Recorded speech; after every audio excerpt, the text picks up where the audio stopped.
Halo semua, pada kesempatan kali ini di sini saya akan membahas topik pembahasan terkait Awatara dan orang suci. Sebelum kita lanjut ke pembahasan, izinkan saya untuk memperkenalkan diri terlebih dahulu.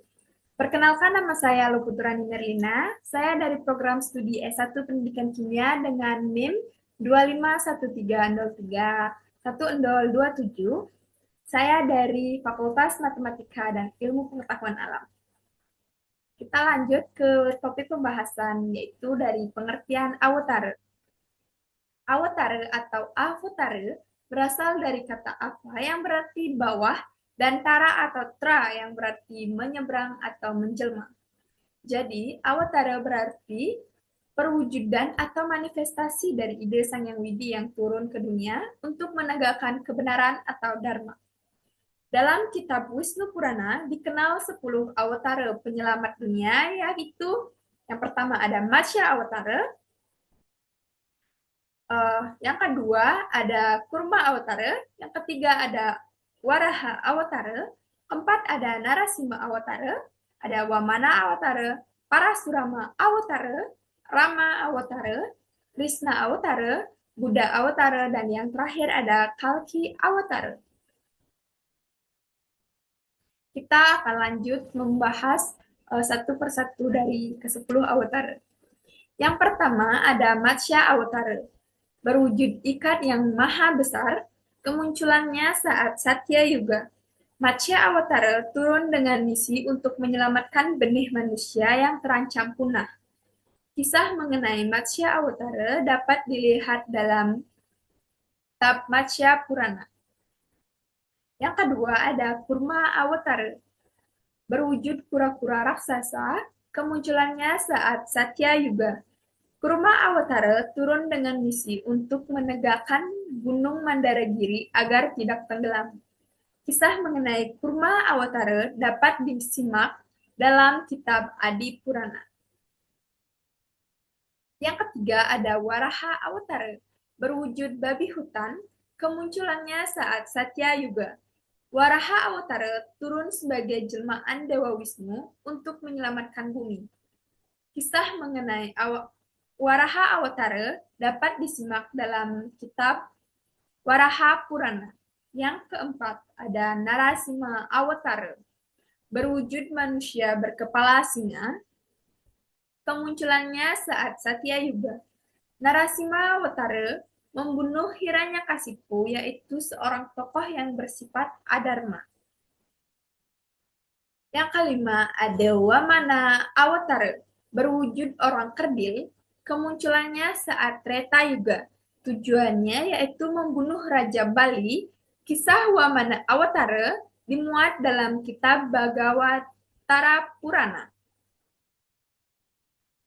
Yang keenam ada Parasurama Awatara, berwujud Sang Rama yang bersenjata kapal, kemunculannya saat Treta Yuga. Parasurama Awatara turun dengan misi memberi kesadaran kepada para kesatria untuk mengendalikan Dharma dengan kepemimpinan sebaik-baiknya. Rama Awatara, berwujud sang kesatria yang merupakan putra Prabu Dasarata, kemunculannya saat Treta Yuga. Rama Awatara turun dengan misi melawan Adharma yang dipimpin oleh Rahwana dan pasukannya.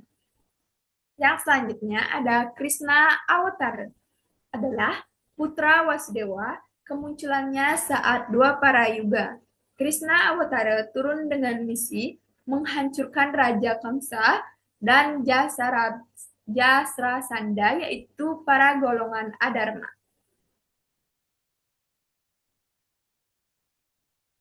Yang ke-9 ada Buddha Awatara, berwujud Pangeran Siddhartha Gautama, merupakan putra Prabu Sudodana, kemunculannya saat Kali Yuga dengan misi menyadarkan umat manusia agar terbebas dari kegelapan dan penderitaan. Dan yang terakhir, yang ke-10 ada Kalki Awatara, merupakan Awatara ke-10. Menurut kepercayaan, Kalki Awatara adalah sang pemusnah yang akan muncul saat Kali Yuga, ketika Adharma benar-benar tak terkendali. Kalki Awatara muncul di salah satu dari 18 kitab Purana yang utama, yaitu Agni Purana. Kitab Purana yang secara khusus membahas mengenai Kali Awatara dan Kali Purana. Yang selanjutnya yaitu ada pengertian orang suci. Orang suci dalam ajaran agama Hindu adalah seorang yang atas usahanya melakukan tapa, brata, yoga, dan semedi, sehingga memiliki kesucian dan dapat menghubungkan dirinya dengan Tuhan Yang Maha Esa. Orang suci dalam ajaran agama Hindu dimaknai sebagai manusia yang mempunyai kekuatan mata batin dan mampu memancarkan kewibawaan rohani. Mereka peka terhadap getaran spiritual karena mempunyai kemurnian batin dalam menegakkan ajaran agama. Adapun golongan-golongan dari orang suci, yang pertama ada golongan Eka Jati. Eka Jati adalah golongan orang suci yang melakukan pembersihan diri pada tahap awal atau yang disebut dengan Mawinten. Orang suci yang tergolong ke dalam kelompok Eka Jati adalah pemangku, balian, dalang, pandita, dukun, wasi, dan sebagainya. Eka Jati juga dimaknai sebagai tingkatan pertama kesucian seorang sulinggi sebagai pinandita atau pemangku pura. Tujuan Eka Jati dilaksanakan agar mereka dapat melaksanakan tugasnya sebaik mungkin dan mampu meningkatkan kesulinggihannya pada tingkatan Dwi Jati. Yang kedua ada golongan Dwi Jati. Dwi Jati merupakan golongan orang suci yang telah melaksanakan upacara medikse yang menandakan bahwa mereka telah lahir 2 kali. Pertama, lahir dari kandungan sang ibu, dan yang kedua lahir dari sosok guru rohani atau nabi. Setelah menerapkan proses medikse, golongan Dwi Jati akan memperoleh gelar sulinggih atau pandita. Orang suci yang termasuk golongan ini merupakan orang-orang yang bijaksana.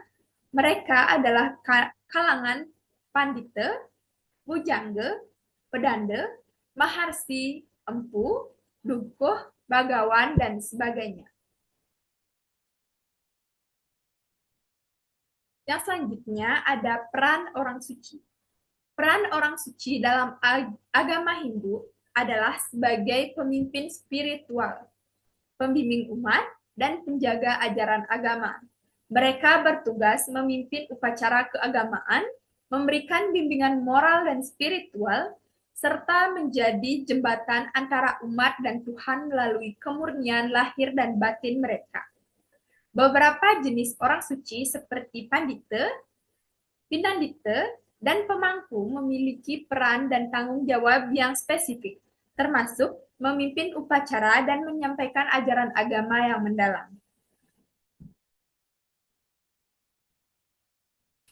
Jadi, dari topik pembahasan atau pemaparan materi, dapat disimpulkan bahwa Awatara adalah perwujudan atau manifestasi dari ide Sang Yang Widi yang turun ke dunia untuk menegakkan kebenaran atau dharma. Dalam kitab Wisnu Purana dikenal 10 awatara penyelamat dunia, yaitu Matsya Awatara, Kurma Awatara, Waraha Awatara, Narasimha Awatara, Wamana Awatara, Parasurama Awatara, Rama Awatara, Krishna Awatara, Buddha Awatara, dan yang terakhir ada Kalki Awatara.